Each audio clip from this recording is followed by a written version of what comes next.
Ang binuksan sa pagdinig ng Bangsamoro Parliament ang usapin ng mahigit 4.9 bilyong pisong pondo na hindi umano agad na naibalik sa kaban ng bayan matapos itong mailagay sa hiwalay na account ng MBHTE BARM.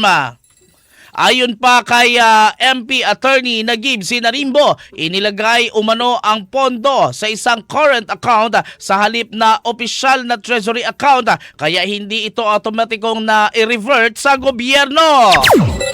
Batay sa mga dokumentong inilatag sa pagdinig, umaabot sa halos 4.92 billion pesos ang pondong hindi na i-revert mula 2023 hanggang 2025. Nagbabala si Sinarimbo na maaring makakaapekto ito sa kakayahan ng ahensya na matugunan ang ilang obligasyong pinansyal.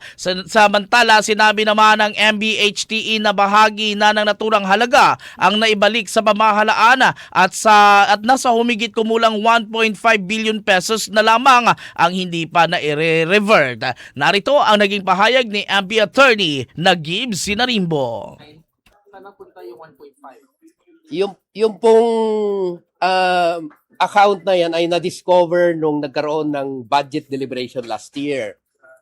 Napansin namin doon sa financial statement nila, sa pagtatanong, merong 4.9 billion na pera na naka-deposit doon sa separate na account kaysa yung sa Bangsamoro Treasury account natin. Ha?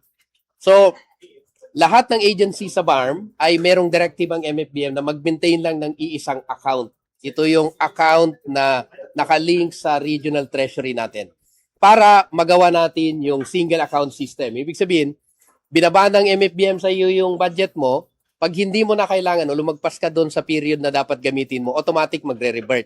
Dito sa kaso ng MBHT, napansin namin last year, yung pera na dapat mag-revert automatic because meron kang Bangsamoro Treasury account, ay inalis nila doon sa Bangsamoro Treasury account at nilagay sa current account. Yung current account, hindi yun nakalink sa regional treasury natin. So, hindi nila ma-revert ng automatic. Kailangan mo pang utusan ng MBHT na i-revert yan doon sa treasury. So, na-defeat yung purpose ng automatic reversion under the single treasury account policy ng regional government. Kaya pinansin namin, bakit merong account na ganyan? So, tinatanong natin ngayon, na-revert na ba yan? At ang sagot sa atin ngayon ay may portions na na-revert. Pero meron pang 1.5 billion na hindi na-revert na nandoon pa sa account na yan. Billion po ang pinag-uusapan dito. Kasi malaki naman ho talagang budget ng MBHT. Nasa current na budget na 26 billion.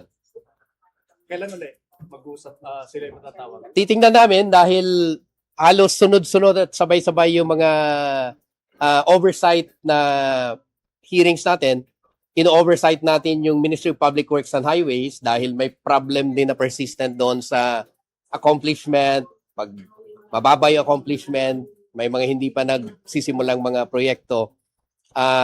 Plus yung issue sa housing sa BARM na maraming hindi natapos na proyekto. So meron din tayong oversight na ginagawa under kay Chair Romeo Sema para makakita natin ano ang problema doon sa mga proyektong ito na hindi gumagalaw. So hindi lang ho ito isang ministry. So hindi ho naka-target sa isang ministry lang ito.